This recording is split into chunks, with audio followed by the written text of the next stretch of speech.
bolehkah kita mendoakan yang jelek-jelek kepada orang yang menyakiti kita Ustaz? Dan bolehkah kita bersyukur kepada Allah bila dikabulkan? Terima kasih sebelumnya. Apa yang mau didapat? Ya, kita share satu aja ya. Dalam Al-Quran itu ada ayat di Al-Quran surah ketiga Ali Imran ayat 128 sampai 129. Ini saya berikan gambaran kisahnya dulu. Nabi SAW di awal masa dakwah itu kedatangan satu utusan ya, dan mengatakan bahwa satu desa itu masyarakatnya masuk Islam. Senang Nabi, lalu minta orang-orang itu untuk dikirimkan dai untuk mengajar. Dikirim oleh Nabi 70 orang, dalam riwayat disebutkan kurang lebih 70 orang penghafal Quran ya, ahli Quran, orang-orang yang menguasai agama dengan baik pada masa itu ya, dengan kadar yang mungkin didapatkan pada saat itu. Dikirimkan secara singkat. Ketika sampai di sebuah distrik namanya Bi'ur Ma'unah ya, tiba-tiba ternyata orang-orang itu dianiaya, bahkan kemudian dieksekusi. Nah, Nabi mendapat kabar dari malaikat sedang menunaikan sholat. Ada beberapa versi riwayatnya, ada yang menyebutkan sedang sholat subuh, ada yang menyebutkan riwayatnya sebelum ruku, ada yang setelah ruku saat i'tidal, ada yang menyebutkan juga di sholat yang lain ya. Intinya informasi itu sampai kepada Nabi, dan Nabi mendoakan, ya Allahumma al'an kita, Allahumma azibhum, ya Allah tolong laknat Bani Fulan ya, kemudian tolong hukum mereka dan seterusnya. Itu berlangsung selama sebulan. Nah, doanya terasa keras ya, tolong hukum Bani Fulan, tolong hukum mereka, tolong laknat mereka. Apa yang terjadi? Kemudian Allah turunkan Al-Quran surah ketiga Ali Imran ayat 128.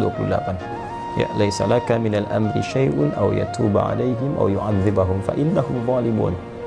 Ya Muhammad SAW, engkau tidak punya hak ya untuk bisa memutuskan seperkara terkait dengan hukuman ataupun memberi petunjuk pada seseorang yang dimaksudkan langsung menanamkan hidayah kepadanya, kecuali itu atas izin Allah Subhanahu wa taala.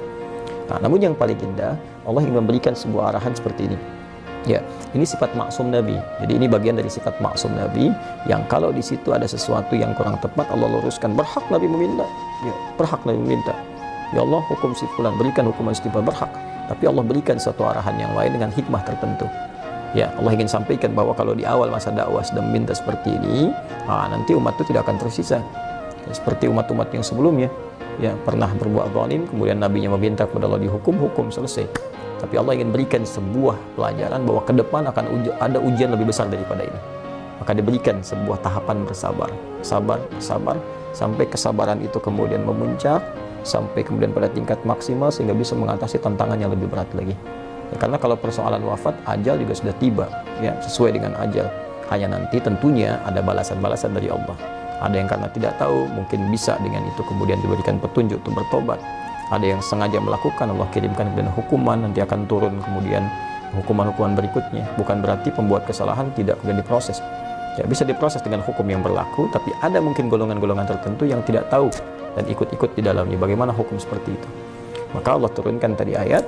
Setelah ayat itu turun, maka Nabi merubah doanya. Perhatikan doanya. Allahumma hdini fi man hadait, wa afini fi man afait, wa tawallani fi man tawallait, wa barik li fi ma atait. Ya. Kalau kita jamakkan, Allahumma hdina fi man hadait, wa afina fi man afait, wa tawallana fi man tawallait, wa barik lana fi ma atait, wa qina syarra ma qadait. Allahumma hdina fi man hadait, ya Allah, mohon berikan aku hidayah, berikan kami hidayah, dan tempatkan kami di tempat-tempat yang orang mendapat hidayah. Wa afina fi man afait, sehatkan kami ya Allah, dan tempatkan kami di tempat orang-orang yang sehat. Kalau Anda kerja di tempat orang sehat, Anda bertetangga dengan orang sehat, orang itu dapat hidayah, di kantor dapat hidayah, jadi baik orangnya. Wa tawallana fi man tawallait, palingkan kami dari apa yang Kau tidak sukai, dan tempatkan kami di tempat-tempat orang-orang yang berpaling dari apa yang tidak Engkau sukai.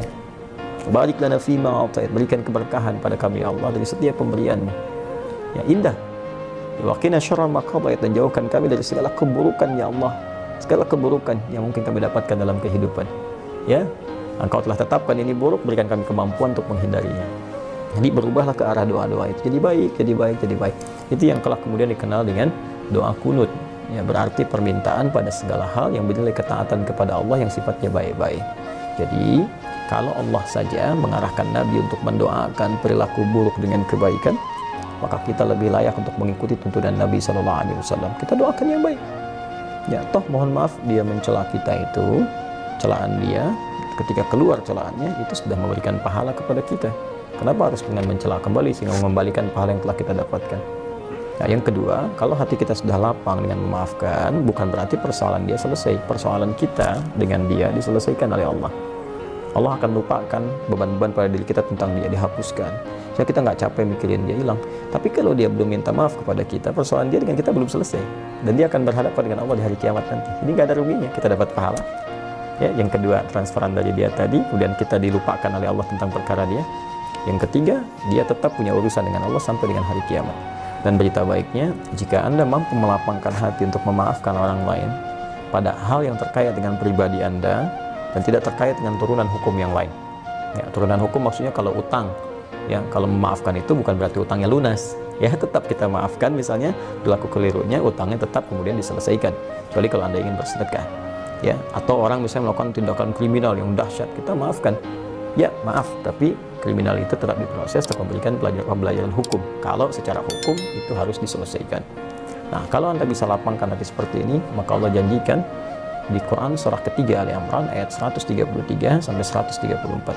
Wasari'u ila magfiratin min rabbikum wa jannatin 'arduha as-samawati wal ardu u'iddat lil muttaqin.